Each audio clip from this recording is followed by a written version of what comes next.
Al-Iman TV, sarana penyubur keimanan. Assalamualaikum warahmatullahi wabarakatuh. Innal hamdalillah nahmaduhu wa nasta'inuhu wa nastaghfiruh wa na'udzu billahi min shururi anfusina wa min sayyiati a'malina.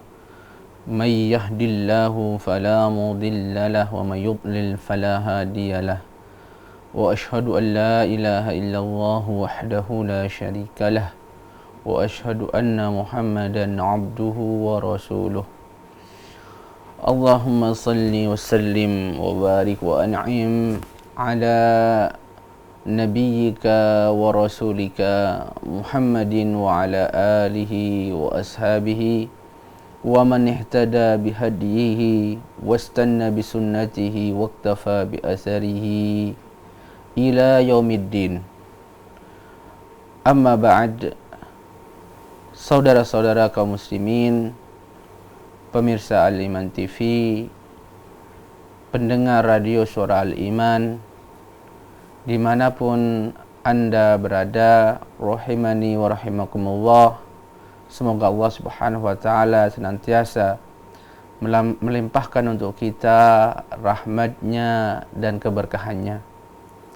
Marilah kita bersyukur kepada Allah Subhanahu wa Ta'ala atas kucuran nikmat-nikmatnya kepada kita yang tiada henti, terutama nikmat Islam, nikmat iman, dan nikmat taufik untuk menjalankan perintah-perintahnya, taufik untuk menjauhi larangan-larangannya.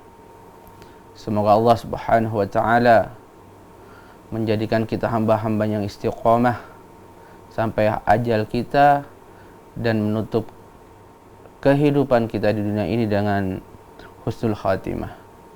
Kita akan melanjutkan kajian Risalah At-Tabukiyah karya Al-Imam Ibn Qayyim Al-Jauziyah rahimahullahu ta'ala rahmatan wasi'ah. Qala al-muallif rahimahullah, wa man arada hadha as-safara, barang siapa yang menginginkan safar ini, maksudnya hijrah kepada Allah dan Rasulnya, hijrah meninggalkan syirik menuju tauhid, dari maksiat menuju taat, dari akhlak-akhlak yang tercela menuju akhlak-akhlak yang mulia. Fa'alaihi, maka wajib bagi dia bimuraqabatil amwat alladzina hum fil alami ahya. Wajib bagi dia apa? Yaitu menemani dan bersama dengan orang-orang yang sudah meninggal tapi mereka hidup di alam ini. Orang meninggal jasadnya tapi masih hidup dia di alam ini. Fa innahu yablughu bi muraqabatihim ila maqsadihi. Siapa mereka? Mereka yaitu para ulama, ahlul ilm, dan menemani mereka, maksudnya menemani kitab-kitab mereka, bernaung di bawah bimbingan dan petunjuk para ulama. Mereka sudah mati, jasadnya terpisah dari kita, jasadnya tidak bisa kita menemaninya, namun ilmunya hidup, kitabnya ada bersama kita, kita bisa menemaninya. Fa innahu yablugh bi murafaqatihim ila maqsadih. Di sini beliau menyebutkan, maka bersama dengan merekalah orang yang menginginkan safar ini akan sampai kepada tujuannya. Jadi beliau jelaskan, kalau Anda ingin melakukan safar ini dan Anda ingin benar-benar menggapai tujuan, maka teman Anda cukup berteman dengan kitab para ulama, peninggalan mereka. Para ulama bersama para sahabat, para tabi'in, para a'immatil huda, imam-imam pembawa petunjuk, dan orang-orang yang mengikuti mereka dengan baik. Wal yahdar min murafaqatil ahya alladhina fin nasi amwat. Sebaliknya, hati-hati dan hindarilah berteman dengan orang-orang yang hidup tapi mereka hakikatnya mati di tengah-tengah manusia. Yaitu orang yang masih hidup, jasadnya masih hidup, tapi mereka mati karena tidak ada manfaatnya, tidak ada kebaikan bagi dia, tidak memberikan manfaat apapun, hanya hidup jasadnya tapi mati hatinya. Maka dia hakikatnya mati, tidak ada manfaat dari kehidupannya. Maka jauhi orang-orang yang seperti ini meskipun mereka masih hidup. Fa innahum yaqta'una 'alaihi tariqahu. Disebutkan oleh beliau di sini, orang-orang model inilah yang nanti akan memutus jalannya, jalan orang yang mau safar. Wallahi, demi Allah, tidak ada yang menghalangi seseorang dari kebaikan kecuali orang-orang yang seperti ini. Tidak ada berapa banyak orang yang berkehendak menginginkan safar menuju Allah dan Rasulnya, hijrah menuju Allah dan Rasulnya, namun terhalangi oleh orang-orang model seperti ini, oleh style atau gaya hidup zaman ini. Maka yang seperti ini hindari dan jauhi tanpa ragu sedikit pun. Falaisa lihada salik anfa' min tilkal murafaqah wa afaq lahu min hadhil mufaraqah. Kata beliau, disebutkan di sini, sungguh bagi orang yang berhijrah menuju Allah dan Rasulnya, tidak ada sesuatu pun yang lebih bermanfaat yang bisa dia lakukan melebihi pertemanan dengan orang-orang soleh, berteman dengan kitab mereka, dengan orang-orang yang disebut telah mati tapi masih hidup. Telah mati tapi masih hidup. Maka bacalah sirah mereka, bacalah ilmu-ilmu yang ditulis oleh mereka, nasihat, ya, terus bimbingan-bimbingan para ulama yang ditulis di kitab-kitab mereka, bacalah. Sungguh itulah, kata beliau di sini, yang paling bermanfaat bagi orang yang sedang hijrah menuju Allah dan Rasulnya. Wa aufaq lahu min hadhil mufaraqah, sebagaimana tidak ada yang lebih bermanfaat bagi orang ini dibanding dengan dia meninggalkan, yaitu teman-teman yang disebut masih hidup tapi dia sudah mati pada hakikatnya. Maka dua ini lakukanlah: berteman, berkawan, dan meninggalkan. Yani berteman dan meninggalkan. Berteman dengan orang yang sudah mati tapi masih hidup, dan meninggalkan orang yang masih hidup tapi dia mati. Faqad qala ba'du man salaf. Sebagian para ulama dahulu mengatakan, syattana baina aqwamin mauta tahyal qulub bi dzikrihim. Berbeda jauh, jelas berbeda antara orang-orang yang sudah mati namun membuat hati hidup dengan mengingat mereka. Wa baina aqwamin ahya'in tamutul qulub bi mukhalatatihim. Dibanding dengan orang-orang yang hidup namun membuat hati mati dengan bermuamalah, bergaul dengan mereka.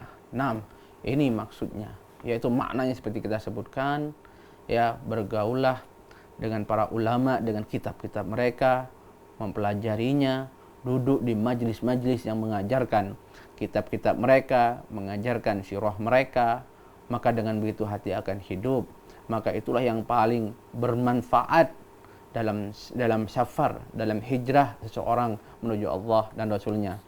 Dan tinggalkanlah jauh-jauh orang-orang, yaitu bergaul dengan orang-orang yang membuat hati kita mati, yang bergaul dengan mereka hanya membahas dunia saja, hanya membahas urusan dunia, tidak menambahkan keimanan sedikit pun, tidak menambahkan ilmu yang bermanfaat sedikit pun, hanya urusan dunia, urusan bisnis, urusan perdagangan, urusan pertanian dan lain sebagainya. Hindari orang-orang yang seperti ini. Tidaklah kita bergaul dengan orang-orang seperti ini kecuali lil hajah, kecuali hanya untuk kebutuhan saja.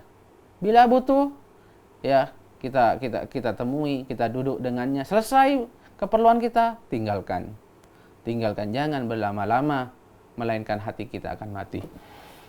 Jadi saudaraku rahimani wa rahimakumullah, orang yang berhijrah menuju Allah dan Rasulnya Shallallahu Alaihi Wasallam membutuhkan dua hal tadi, yakni menemani atau bersama serta berpisah.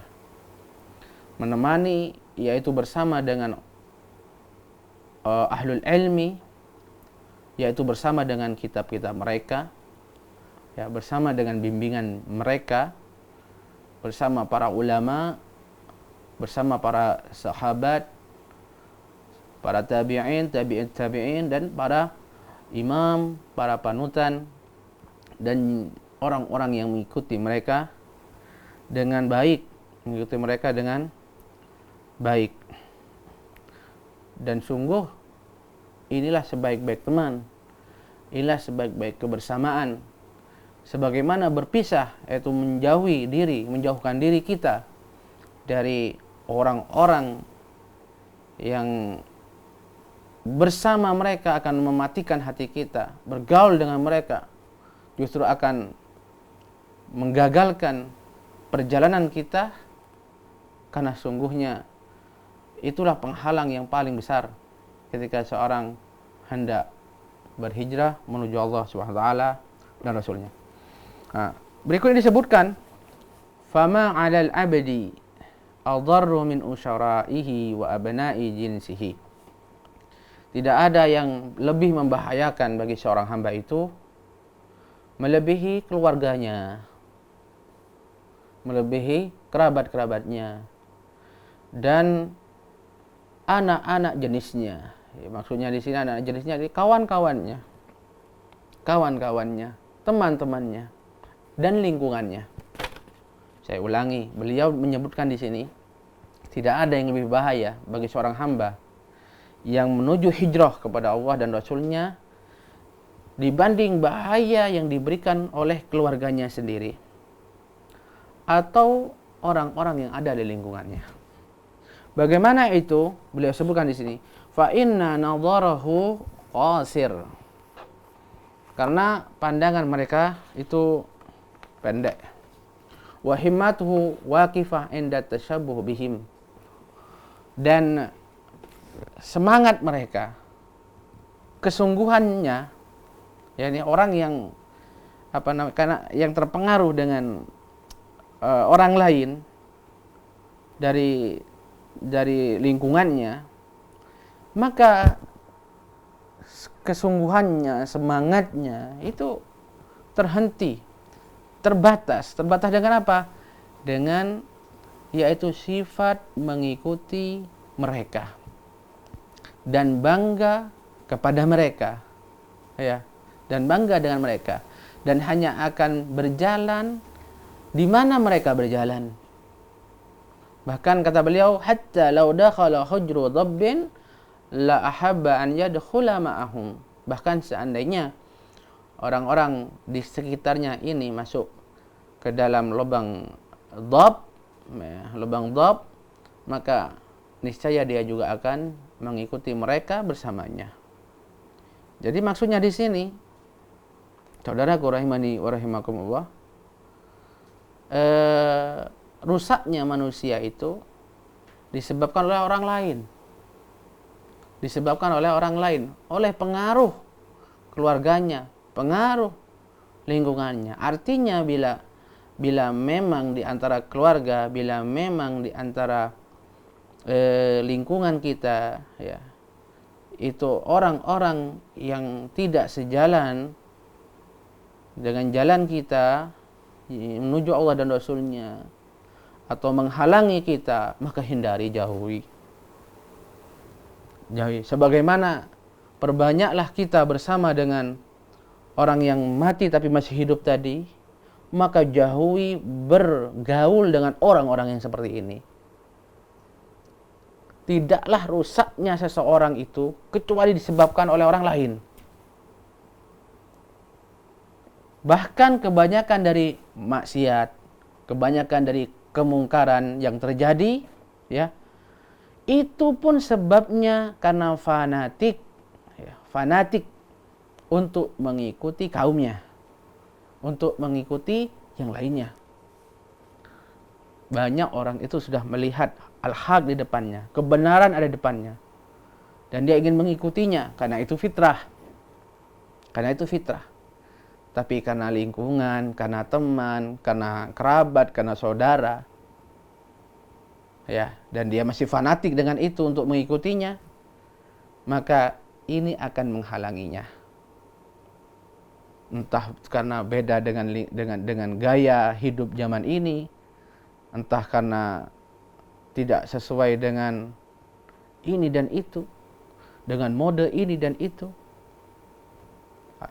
Seorang muslimah, dia ingin memakai hijab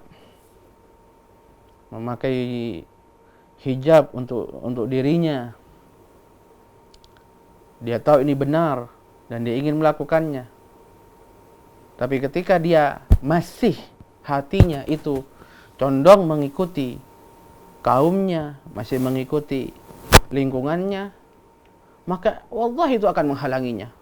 Ketika kecondongannya, fanatiknya berusaha untuk menyerupai kaumnya itu masih besar dan dapat mengalahkan keinginannya, maka dia tidak akan bisa melakukan apa yang dia inginkan.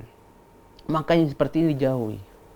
Oleh karenanya, seorang yang berjalan berhijrah menuju Allah dan Rasulnya terasing dia. Artinya terasing itu beda dengan yang lainnya, beda dengan keumuman orang, ya, dari akidahnya, dari ibadahnya, dari akidahnya, ya kan, dimana kebanyakan orang itu masih tertipu dengan dunia, keyakinannya dengan dunia dan lain sebagainya. Dia hidup dia jasadnya di dunia, tapi hatinya bergantung dengan akhirat. Ketika orang lain, contoh juga dalam ibadah, ketika orang lain sudah tidak beribadah lagi atau jarang-jarang ibadah, sudah mendatangi masjid seminggu sekali, sepekan sekali ketika Jumatan, atau bahkan ada yang cuma setahun 2 kali untuk sholat hari raya, ini terasing. Dia hanya sendiri atau 2 orang yang datang ke masjid minimal 5 kali sehari untuk sholat berjamaah. Dia beda sendiri dengan yang lainnya. Dia seolah-olah terasing dalam lingkungannya. Nah, dan ini sudah konsekuensinya. Ketika dia milih hijrah, maka dia harus menjauhkan diri, menghindari dari fanatik kepada kaum. Dia harus menghindari, yaitu kecondongan kepada kaumnya untuk mengikuti mode, mengikuti gaya. Ketika mode dan gaya tersebut akan menghalangi dan bertentangan dengan jalan yang akan dia tempuh, maka perlu dia bersabar dalam hal tersebut. Bahkan kata beliau disebutkan di sini, bahkan ketika orang fanatik dengan kaumnya, fanatik dengan lingkungannya, meskipun seandainya kaumnya ini masuk ke dalam lubang dhab, yaitu kadal Arab, kata mereka, ya, kadal Arab, pasti mereka akan mengikutinya. Ini kadal Arab, itu lubangnya itu lubang paling sulit. Lubangnya lubang paling sulit, sudah kecil, sempit, terus di dalam belok-belok. Artinya seandainya kaumnya itu melakukan sesuatu yang sulit pun, yang tidak masuk akal, sulit, mahal. Butuh ini pengorbanan waktu, harta, ya. Dia tetap mengikutinya. Dia tetap mengikutinya. Maka yang seperti ini harus dilawan. Seperti ini harus dibuang. Bermuamalah, bergaul dengan kaum yang seperti ini harus dijauhi. Bagi orang-orang yang benar-benar ingin hijrah kepada Allah, ingin hijrah kepada Rasulnya. Famata taraqqat himmatuhu min suhbatihim ila suhbati min asbahihim mafqudah. Subhanallah. Berikutnya disebutkan di sini oleh beliau. Famata taraqqat himmatuhu, ketika seorang ini himmahnya, keinginan yang kuat, tekadnya naik, menjadi lebih kuat, naik dia, meninggalkan pertemanan dengan mereka untuk menggapai pertemanan dengan orang-orang yang sudah mati itu. Dengan orang-orang yang masih sudah mati tapi dia hakikatnya masih hidup dengan ilmu mereka. Subhanallah. Ini nasihat ya buat kita yang hendak hijrah dan yang masih dalam keadaan hijrah. Orang ketika hijrah kan artinya mereka sudah siap untuk meninggalkan kejahiliahannya. Menuju kepada ketaatan kepada Allah. Beliau ingatkan di sini. Ini seperti kita punya kehendak, punya tekad untuk meninggalkan kawan-kawan ini. Bergaul dengan mereka, bergaul dalam hal yang tidak manfaat ini. Untuk kita menggapai perkawanan, yakni pertemanan, kebersamaan dengan mereka, orang-orang yang sudah mati tapi masih hidup, yaitu maksudnya dengan cara hidup mereka, dengan petunjuk mereka, dengan bimbingan mereka. Dari kalangan sahabat, tabi'in dan para imam. Kata beliau, wa mahasinuhum wa asaruhumul jamilah, untuk menggapai pertemanan dengan mereka, yaitu mereka yang sudah mati tapi kebaikan mereka dan bekas pengaruh peninggalan mereka yang indah masih dapat dilihat di alam ini, yaitu maksudnya ulama yang sudah meninggal. Apa yang akan terjadi? Istahdasa bidzalika himmatan ukhra wa amalan akhar. Pasti ini. Maka yang terjadi adalah akan tumbuh pada dia tekad yang lain dan perbuatan yang lain. Subhanallah. Pasti akan ada yang berbeda. Pasti akan ada yang berbeda pada orang ini. Pertama, tekadnya berbeda. Itu tujuannya berbeda. Dari yang tadi, yang hidupnya itu tujuannya hanya untuk bersenang-senang di dunia ini. Bagaimana dia dapat mengumpulkan kebahagiaan dengan harta. Ya. Ketenaran di dunia. Maka ketika itu tujuannya juga berbeda. Tujuannya bagaimana dia bisa meraih keridhaan Allah. Tujuannya dia, meskipun dia kakinya berada di atas bumi dunia ini, tapi hatinya bergantung di langit, bergantung terhadap akhiratnya. Bagaimana kebahagiaannya dia itu kebahagiaan yang kekal abadi di akhirat. Sudah beda jauh. Jauh berbeda tujuan mereka. Sudah jauh berbeda tekad yang akan mereka dapatkan. Wa amalan akhar, dan juga akan melahirkan sikap dan perbuatan yang berbeda tentunya. Yang tadinya semuanya dilakukan untuk mendapatkan dunia, tidak peduli yang halal, tidak peduli yang haram. Tidak peduli itu haknya dia atau haknya orang lain. Tidak peduli itu diridhoi oleh Allah atau justru mendatangkan murka Allah. Ketika dia sudah berubah, maka berubah pula perbuatannya. Semuanya dilakukan atas dasar keridhaan Allah. Semuanya dilakukan untuk menggapai apa yang diinginkan dia dari kebaikan-kebaikan dan kebahagiaan akhiratnya. Semuanya dikerjakan ikhlas semata-mata karena Allah. Padahal sebelumnya kebaikan-kebaikan yang dikerjakan untuk syuhrah, ya, agar dipuji orang, agar terkenal baik di hadapan orang. Tapi setelah berubah, semua dikerjakan semata-mata karena Allah, ikhlasun niyah, hanya berharap dari Allah Subhanahu wa taala. Wasara bainan nas ghariban. Nah, ketika sudah tujuannya berbeda, ya kan? Perbuatannya berbeda, sikapnya berbeda, kelakuannya berbeda, jadi lebih baik dan sebagainya, maka ketika itu dia di antara manusia menjadi seorang yang gharib, seorang yang berbeda. Ini berbeda, ini menjadi seorang yang asing. Ingat, asing di sini bukan berarti dia nyeleneh sendiri, bukan. Maksudnya asing di sini dia berbeda dari orang lain, yaitu ketika orang-orang sudah rusak, dia baik sendiri. Tidak peduli dia meskipun semua orang rusak, maka dia tetap baik. Tidak peduli meskipun semua orang dalam kemaksiatan, dia tetap dalam ketaatan.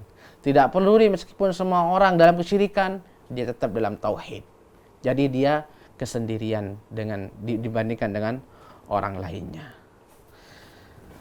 Wa in kana fihim masyhuran wa nasiban. Jadi dia terasing, dia seolah-olah sendiri. Ya, dia terasing dari orang-orang di sekitarnya. Meskipun dia adalah orang yang masyhur di antara mereka dan orang yang memiliki nasab tinggi di antara mereka. Walakinnahu gharibun mahbub. Tetapi dia meskipun asing, tapi orang yang asing yang dicintai. Ingat, ini penting ini. Jadi asing di sini bukan berarti nyeleneh, menyelisih semua orang dengan sengaja menyelisih orang, tidak. Tapi dia asing dengan kebaikannya, asing dengan akhlaknya yang mulia di tengah-tengah akhlak manusia yang buruk. Sehingga dia memang asing tapi dicintai. Dia asing tapi dicintai. Dia menjadi satu-satunya dermawan di antara semua orang yang sifat mereka adalah sifat orang-orang yang pelit. Maka dia memang asing, dia berbeda dengan mereka semua, tapi dia dicintai. Yara mannas fihi wa hum la yarawna ma huwa fihi. Dia bisa melihat apa yang ada pada manusia, tapi manusia yaitu orang-orang ini tidak dapat melihat apa yang ada pada dia. Yuqimu lahumul ma'adir mastata'. Sehingga dan dia ini memberikan banyak maaf, ya, kepada orang-orang yang ada semampu dia. Memberikan maaf kepada orang-orang ini semampu dia, ya.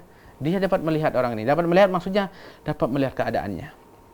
Dapat melihat keadaannya bahwasanya kaumnya ini masih dalam kebodohan, kaumnya ini masih dalam akhlak-akhlak yang buruk, dan ini takdir Allah. Ini biqadarillah. Maka setiap kelakuan buruk mereka kepada dia, setiap kali dia disakiti oleh kaumnya, maka dia banyak memberikan maaf. Ini biqadarillah. Akhlak yang baik yang ditunjukkan. Wa yansauhum bijuhdihi wa taqatihi. Di satu sisi yang lain, dia menginginkan dan memberikan berbagai kebaikan kepada mereka semampu dia. Baik itu kebaikan secara material ataupun secara agama dan kebaikan akhiratnya. Mengajak kepada yang ma'ruf, mencegah dari kemungkaran, membantu mereka dari sisi harta dan ekonomi mereka semampu dia. Jadi imbang. Kelakuan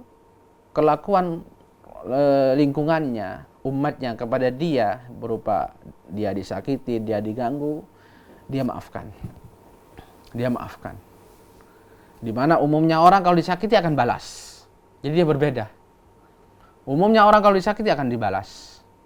Terus begitu. Tapi dia beda. Nyeleneh dia. Menyelisihi umumnya orang. Tapi menyelisih dengan kebaikan. Tapi di satu sisi, dia juga melihat di sisi, dia menginginkan kebaikan pada orang-orang ini.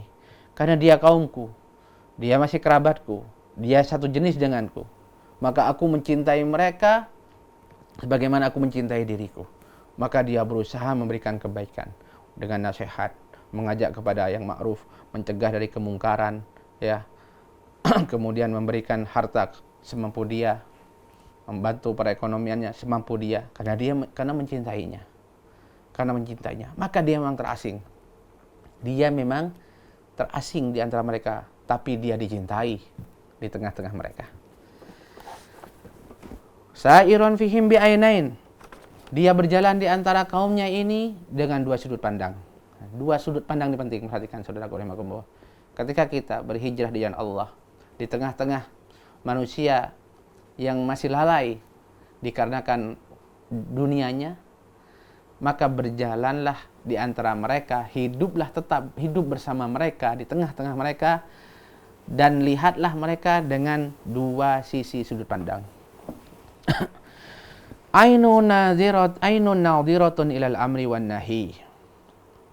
Pertama, sudut pandang yaitu dengan melihat kepada perintah dan larangan Allah Subhanahu wa taala. Perintah dan larangan Allah Subhanahu wa taala, yaitu berkaitan dengan syariat. Berkaitan dengan syariat agama. Bagaimana dia biha ya'muruhum wa yanhahum? Maka dia perintahkan dan dia larang mereka. Jadi harus ada ingkar mungkar, ada amar ma'ruf, nahi mungkar, dia ajak mereka. Wa yuwalihim wa yu'adihim. Loyal kepada mereka yang memang harus loyal, dan membenci mereka yang memang harus dibenci. Wa yu'addi ilaihimul huquq, dan menunaikan hak-hak kepada mereka. Wa yastawfiha alaihim, dan menunaikannya dengan sempurna. Ini dijalankan. Ini dijalankan sesuai dengan ajaran syariat, tetap dijalankan. Karena apa? Karena ini bentuk kebaikan dia kepadanya. Tidak ada kebaikan seorang kepada yang lainnya yang lebih bermanfaat daripada mengajarkan mereka dan mengajak mereka kepada din al-Islam, kepada agama Islam. Wa ainun nadhiratun ilal qada wal qadar. Itu satu sisi, yaitu pandangan melihat dari sudut pandang agama. Sisi yang kedua, ainun nadhiratun ilal qada'i wal qadari, yaitu melihat dari sisi pandang qada dan qadar, takdir Allah, kepastian dan ketentuan Allah pada mereka. Biha yarhamuhum, maka kalau kita melihat dari sudut pandang ini, bahwasanya yang terjadi pada mereka, penyimpangan mereka, terus penyelisihan mereka, jauhnya mereka dari ad-din, itu adalah dengan takdir Allah, maka apa yang terjadi? Yarhamuhum, dia akan mengasihi mereka, dia akan merasa kasihan pada mereka. Wa yad'u lahum, dan akan mendoakan kebaikan untuk mereka, memintakan hidayah kepada Allah untuk mereka. Karena sebagaimana dia senang mendapatkan hidayah dari Allah, maka dia senang hidayah itu didapat oleh saudara-saudara mereka. Wa yastaghfir lahum, dan dimintakan ampun untuk mereka atas kesalahan mereka. Mintakan ampun untuk mereka. Wa yaltamis lahum wujuhal ma'adir fima la yukhillu bi amrin wa la ya'udu bi naqdi syar'in. Dan dia memberikan maaf, ya kan, dan dia terus memberikan maaf, memberikan uzur, ya kan, kepada mereka selama perbuatan mereka itu tidak merusak, tidak menyimpang dari perintah Allah dan tidak merusak syariat. Dimaafkan. Maksudnya di sini lain halnya kalau sudah merusak syariat tetap harus diingatkan. Ini berkaitan dengan dirinya, ya kan? Dia diganggu, dia disakiti, dia digibah, maafkan. Sama dia memaafkannya. Beda kalau sudah urusan dengan agama, kaitan sama agama, penyimpangan, maka dia ingatkan. Dia tidak mendiamkan, dia ingatkan. Wa qad wasi'adhum bastatuhu wa rahmatuhu wa linuhu wa ma'diratuhu.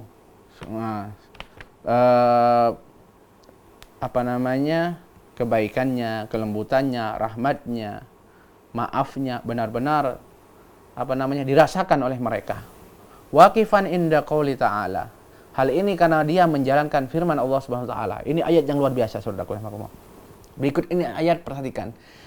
Satu ayat ya yang menjadi pokok dari semua akhlak baik dalam bergaul dengan sesama. Barang siapa ya yang berpegang dengan kandungan ayat ini dalam bermuamalah, bergaul dengan sesama manusia, maka dia telah bergaul dengan akhlak yang paling sempurna, akhlak yang terbaik. Perhatikan ayatnya. Ini terdapat dalam betul. Allah Subhanahu wa taala berfirman, "Khudil afwa wa'mur bil 'urfi wa a'rid 'anil jahilin." Berikanlah maaf dan suruhlah mereka dengan kebaikan, dan berpalinglah dari orang-orang yang bodoh. Tiga sifat ini harus ada. Berikanlah maaf, maafkanlah mereka. Yang kedua adalah ajaklah mereka kepada kebaikan. Yang ketiga, berpalinglah, jangan pedulikan orang-orang yang bodoh. Baik. Kita baca saja bagaimana Al-Imam Ibnu Qayyim menjelaskan tentang ayat ini. Mutadabbiran lima tadammanathu hadhihi ayah. Mari kita mentadabburi kandungan dari ayat ini. Min husnil mu'asyarah ma'al khalqi, yang berupa pergaulan yang baik, muamalah yang baik dengan orang lain. Wa ada haqqillah fihim, dan juga mengandung yaitu bagaimana menunaikan hak Allah Subhanahu wa taala di antara orang-orang ini. Wassalamah min syarrihim, yang ketiga adalah bagaimana menyelamatkan diri dari keburukan mereka. Tiga hal tadi. Muasyarah, yaitu pergaulan yang baik dengan mereka, dan bagaimana menunaikan hak Allah kepada mereka, dan bagaimana kita selamat dari keburukan mereka. Jadi ini tiga hal sikap yang harus ada pada seorang muslim, seorang mukmin ketika bergaul dengan lingkungannya. Fa innal afwa ma'afa min ahlakihim. Yang pertama adalah tapi kata beliau di sini, falau ahadan nas kulluhum bihadil ayah lakafathum wa syafathum. Seandainya orang-orang semuanya itu memahami dan menjalankan ayat ini, maka itu sudah cukup bagi mereka. Ini menunjukkan ayat ini memang sempurna. Ayat ini sempurna bagi kita, bagaimana kita bermuamalah dengan orang lain. Kata beliau, pertama, fa'inal afwa ma'afa min akhlaqihim. Yang pertama, memberikan maaf. Ya, sifat pertama yang dimiliki adalah memberi maaf, yaitu memaafkan akhlak mereka yang buruk. Akhlak mereka yang buruk, kejelekan mereka, bagaimana mereka menyakiti kita dengan ucapan, dengan perbuatan, maafkan. Ini sebaik-baik akhlak kepada orang yang menyakiti kita. Maafkan. Ini akhlak yang paling tinggi, dan harapkan pahala dari Allah. Fahadha ma minhum ilaihi. Ini dalam menghadapi kelakuan mereka kepada dia. Wa amma ma yakunu minhu ilaihim. Adapun yang dari dia kepada mereka, yang dia lakukan kepada mereka, kepada kaumnya ini, fa amarahum bil ma'ruf, yaitu mengajak mereka kepada kebaikan. Mengajak mereka, memerintahkan mereka kepada yang ma'ruf. Apa itu maksud ma'ruf, yang kebaikan? Yaitu yang mereka lihat itu baik, yang menurut akal itu baik, dan menurut akal itu adalah kebaikan. Apa itu? Itu adalah perintah Allah. Tidak ada yang baik kecuali perintah Allah Subhanahu wa taala. Ajak mereka dengan apa yang Allah perintahkan. Ya, menjalankan yang Allah ridhai, menjauhi apa yang Allah murkai. Ajak mereka. Ini yang dari dia kepada mereka. Kemudian wa amma ma yattaqi bihi ada jahilihim. Kemudian cara untuk menghindari dan menyelamatkan diri dari gangguan orang yang bodoh di antara mereka. Kan enggak semua nerima. Meskipun kita sudah baik kepada mereka. Ya kan? Kita maafkan kesalahan mereka. Dan kita memberikan kebaikan, mengajak kepada mereka kepada kebaikan. Tapi kan tidak semua menerima. Ada orang-orang bodoh yang justru menghalangi, bahkan membalas kebaikan yang kita lakukan dengan keburukan. Ada banyak. Apa yang kita lakukan dengan orang yang bodoh seperti ini? Yaitu kata Allah tadi, wa a'rid 'anil jahilin, berpalinglah dari orang yang bodoh seperti ini. Yaitu berpaling dari mereka. Apa maksudnya? tidak membalas mereka dan tidak membalas mereka untuk diri kita. Ya, jangan dipedulikan, jangan dihiraukan. Mereka membenci kita, jangan dipedulikan, biarkan saja mereka benci, nanti juga capek. Kita mengajak kepada kebaikan, kita memberikan kebaikan, kemudian di belakang kita dibicarakan dengan keburukan. Biarkan, jangan dipedulikan mereka selama mereka orang-orang bodoh, jangan dihiraukan mereka, jangan digubris, nanti juga capek lelah. Jangan dihiraukan. Jangan apalagi sampai membuat kita dan menghalangi kita untuk berbuat baik kepada mereka. Jangan. Biarkan. Seandainya mereka berbuat buruk, kita maafkan, kita balas dengan kebaikan. Maka ini maksud dari seorang yang berjalan menuju berhijrahnya kepada Allah Subhanahu wa taala, dia akan asing di antara orang-orang karena dia tersendiri, dia menyendiri dalam kebaikan di tengah-tengah orang-orang yang sudah rusak. Ya. Dan 3 ayat tadi, wallahi, atau 3 sifat dan yang ada dalam ayat tadi, demi Allah, ini apabila ada seorang, maka dialah orang dengan karakter yang paling baik kepada orang lain, kepada keluarganya, kepada lingkungannya, kepada siapapun. Maka saudaraku rahimakumullah, ingatlah 3 ayat ini, tiga sifat yang ada dalam ayat ini. Pertama, maafkan keburukan-keburukannya, gangguan-gangguan mereka, maafkan. Yang kedua, tetap kita itu bersungguh-sungguh berusaha memberikan kebaikan kepada mereka dengan menjelaskan kepada mereka agama Allah, mengajak mereka untuk mentaati Allah, bagaimana kita melarang mereka, berusaha mencegah mereka dari kemungkaran dan maksiat kepada Allah. Kemudian yang ketiga, yaitu apabila ada orang-orang bodoh, ya kan, berusaha menyakiti kita, berkata untuk membantah kita, ya kan, maka jangan dihiraukan, jangan dipedulikan. Berpalinglah dari orang-orang seperti ini. Maka inilah akhlak yang paling baik, muamalah dan pergaulan yang sempurna antara seseorang terhadap orang lain. Wallahu taala alam bisawab. Mungkin ini yang dapat disampaikan dalam kesempatan ini. Semoga bermanfaat. Dukung channel kami dengan like, subscribe, dan aktifkan notifikasi agar kamu tidak ketinggalan video-video menarik lainnya.